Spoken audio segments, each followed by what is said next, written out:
Salam Indonesia, salam Nusantara dari Sabang sampai Merauke, dari Miangas sampai Pulau Rote. Mantaplah iman kita, mantaplah kasih kita, mantaplah pengharapan kita.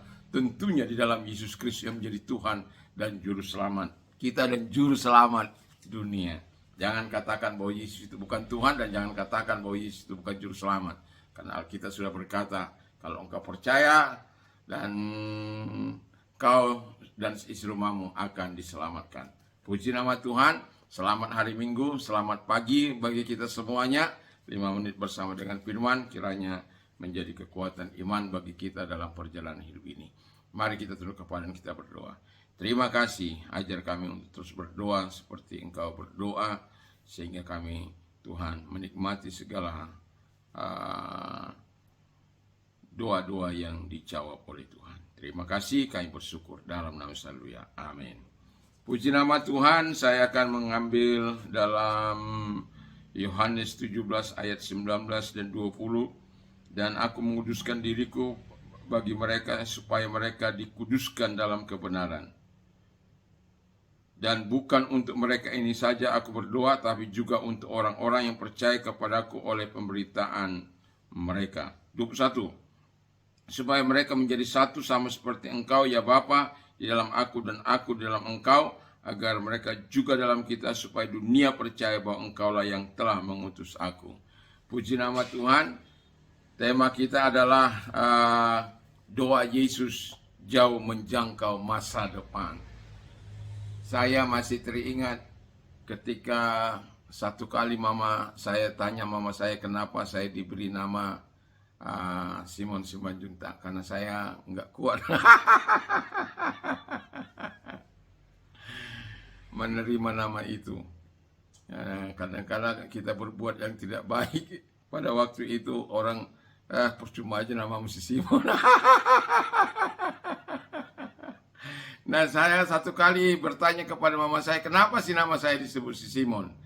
Lalu mama saya bilang begini, bahwa ada sebenarnya nama saya itu Junior Simon Mangapul Simanjuntak. Jadi asal jadi pangapul-apul, jadi supaya menjadi penghibur bagi orang lain. Ya, seperti Simon, di mana Simon Petrus yang menjadi hamba Tuhan. Jadi kalau saya mengingat itu doa yang jauh menjangkau kepada masa depan saya pada waktu itu. Saya masih, ya boleh dikatakan remaja lah pada waktu saya bertanya kepada mama saya. Saya mau katakan kepada kita, jangan pernah ragu terhadap doamu untuk menjangkau masa depan anak-anakmu, masa depan siapapun yang akan kita doakan.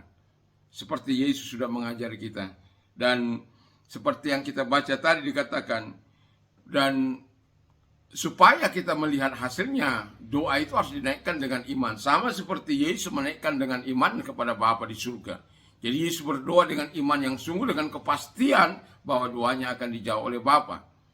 Kita sadar bahwa pada waktu itu dia sedang mau menghadapi salibnya. Tetapi dia tidak lupa berdoa bagi gerejanya sebelum dia naik nanti ke sorga. Dan dia mempersiapkan murid-muridnya. Dia yakin betul bahwa muridnya akan dapat melaksanakan tugas dan tanggung jawab yang diberikan, walaupun dia harus meninggalkan mereka. Tetapi mereka, Yesus tidak pernah ragu terhadap apa yang didoakannya. Dan pada akhirnya kita tahu bahwa saat ini saya bisa percaya kepada Yesus Kristus, dan banyak manusia yang percaya di muka bumi ini, yang percaya, miliaran manusia yang percaya kepada Yesus Kristus.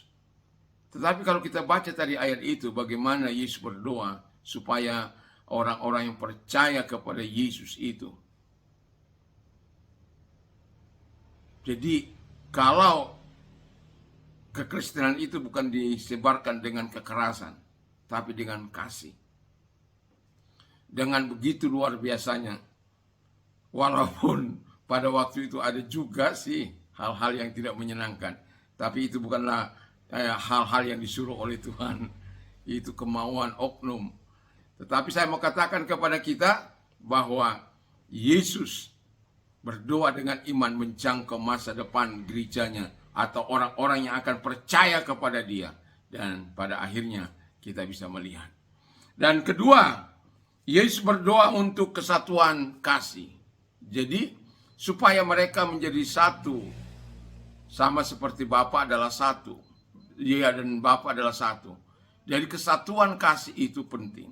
Ini bukan soal organisasi, ini bukan soal satuan gerejawi, bukan karena ada PGPI, PGLII atau PGPI, bukan. Tetapi ini jauh menerobos pribadi lepas pribadi yang disatukan oleh ikatan kasih Tuhan. Sehingga kalau kita diikat oleh satu kesatuan karena kita mengasihi Tuhan, saya yakin dan percaya itulah yang berdampak. Itulah yang membawa pengaruh bagi dunia ini seperti apa yang Tuhan katakan. Jadi kita tahu bahwa doa Yesus pada akhirnya kita dapat lihat banyak gereja hidup dalam kesatuan walaupun kita masih temukan hal-hal yang belum seutuhnya.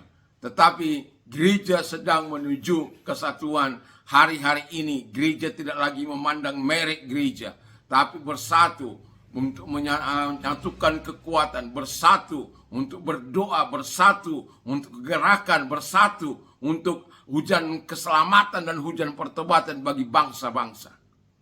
Itu bukan digerakkan oleh kekuatan manusia, tapi digerakkan oleh ikatan kasih kita kepada Tuhan dan ikatan kasih yang mempersatukan pribadi lepas pribadi yang mengasihi Tuhan. Sama seperti Bapa dan Yesus diikat oleh kasih dan harapan Tuhan Yesus. Kita sebagai orang percaya, pribadi-pribadi yang diikat oleh kasih Tuhan. Yang ketiga, Yesus percaya muridnya dapat melakukan apa yang diperintahkan kepadanya.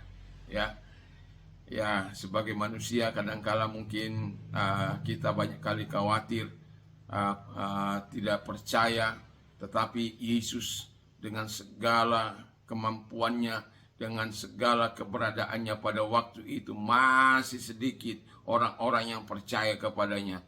Tetapi ia tidak ragu akan kemampuan murid-muridnya, tidak ragu akan kemampuan para kekasih-kekasihnya yang akan memberitakan tentang dia, memberitakan tentang Yesus, memberitakan tentang namanya, memberitakan kepada manusia agar manusia mau percaya kepada Yesus, hingga manusia memperoleh keselamatan, memperoleh hidup dalam kekekalan bersama-sama dengan dia.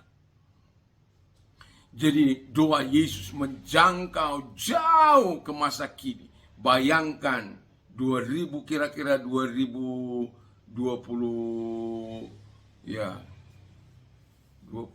kira-kira 2022 tahun yang lalu. Bayangkan itu. Haleluya.